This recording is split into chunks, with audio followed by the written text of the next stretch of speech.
Hi everybody, my name is Diana. I'm here to take you through today 10 moves that you can do in 10 minutes. Feel free to use this as a warm-up or a cool-down for your workout or a run. This could also be something that you can do just throughout the day, in the middle of it, just to get you up and moving throughout. So the first move we'll start off is really working and setting up our mountain. My timer down here. So in our mountain, you're going to start with your feet about hip-width distance apart. It's really just 2 fists, so it's not super wide, and they're also not touching. You can go ahead and lift your toes up off the floor, and then work really hard and press them all down in, and then pressing down through your feet, almost acting like there's jars or something underneath them, and then just working and energetically turning. When you do that, you feel your hips engage and turn on. Then you can take your knees and lift them up slightly. When you do that, feel the front of your legs turn on. And your hips go right towards the front, but your belly button is going to pull in and lift up. Then your whole belly and core really fires up and engages. And you still have that natural curve of your lower back present. You let your hands come down by your side and your palms face away from you. Your shoulders can lift up towards your ears and then draw away and pinch together slightly in the back. And then like there's a wall right behind you, you can go ahead and stack your head and then slightly tuck your chin. And there you feel your head, your ears, shoulders, hips, and heels all in line with one another. Take a deep breath in and a long breath out. And then we're starting from the ground and working our way up. I'm going to go ahead and really just working and getting your feet ready. A lot of people will call this priming your feet, so you can go ahead, let your toes come down towards the floor, lift up onto your toes, and then rock back towards your heels. And then you just do this motion back and forth, back and forth. A lot of these principles come from the balanced athlete method, starting from the ground, working your way up, going right up through your kinetic chain. This could even turn into like a jump if you'd like. Really working, just letting your feet kind of turn on and engage. They do so much work for us all the time. Gotta work and show them a little bit of love. You know, maybe it's 1 foot each side. So we got it 3, 2, and 1. Then you can widen out your legs a little bit.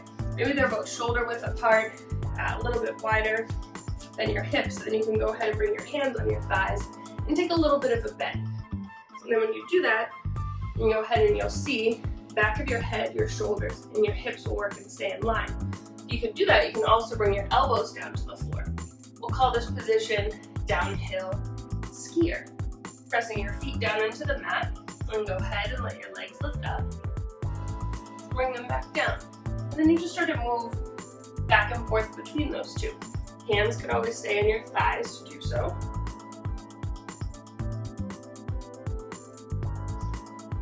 Good.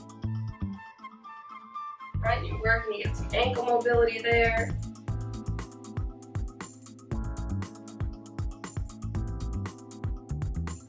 Action through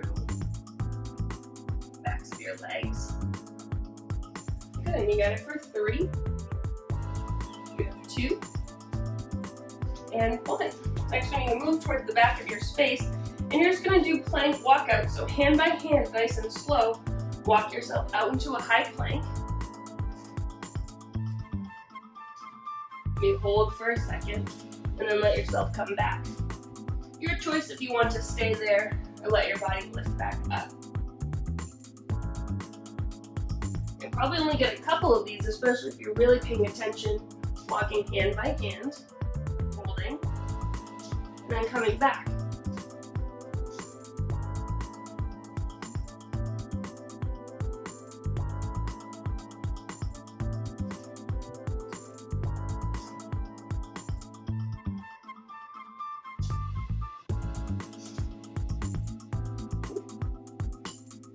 You can go ahead for 1 more.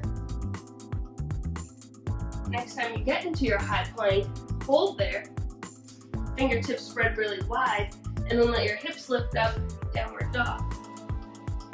And then you just sort of move back and forth, high plank, down dog, high plank, down dog. Inhale as you shift forward, high plank. Exhale, hips lift back. So when you come into your downward dog, your knees can be bent, and you'll see you still have back of your head, shoulders, hips in line. Heels might touch the floor, they might not.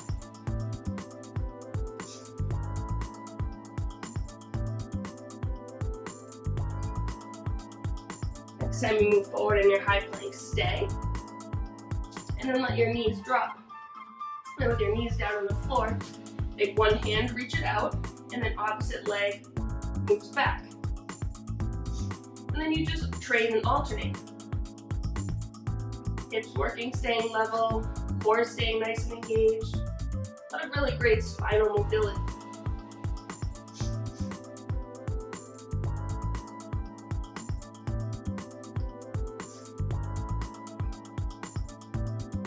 Work and think about all the really great things this is doing for your body, but then also for your mind.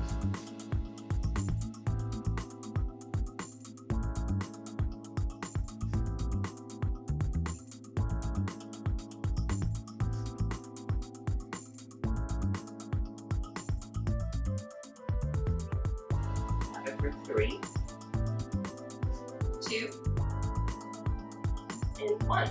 Tuck your toes, hips lift up, downward dog, hand by hand. Walk to the back of your space. Strong back, stand up. Next one, moving into some single leg. So one foot can come out in front, other behind, hips work square off, and then you have about 30 seconds, nice and slow, moving down, coming back up. Lifting back up. Just turn and face you. Really good. It's not easy. Oftentimes we can move and run through things really fast just because we're not strong in the position. So work a little slower, get stronger. And go ahead and trade. Other side.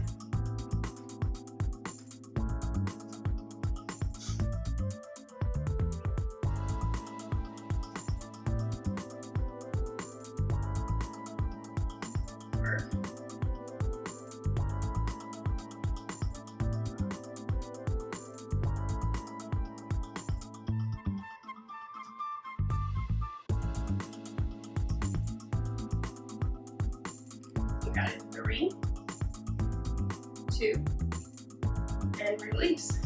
Next one, you can go ahead and start and keep your left foot down on the floor.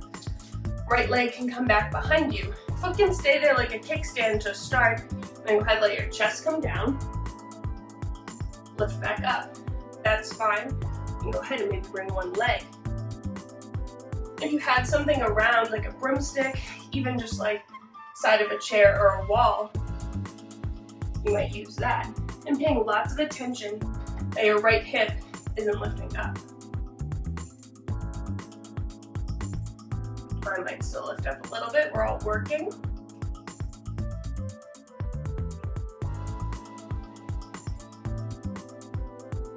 One more that side. And trade. Right foot comes down, left leg behind. Again, you can keep it there. Just hip hinge down. Lift up. So much of our life is spent on one foot. Even when we're walking, we're really just transitioning from one to another. So when we only work 2 feet on the ground for all of our activities, it doesn't benefit us. So, or it does, but we need to add some single leg movements in there too.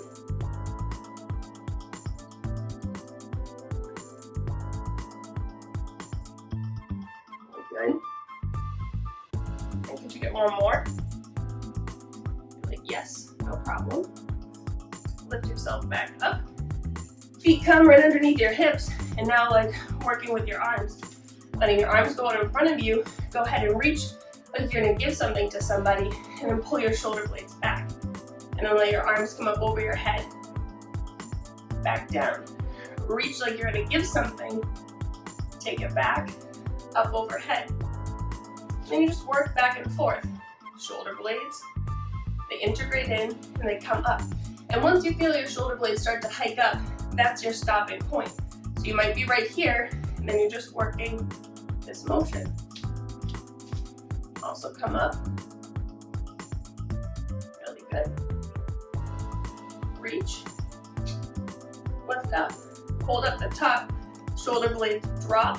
And then your top, wherever it is, go ahead and spread your fingers apart, straightening through your elbows. And you have it 4.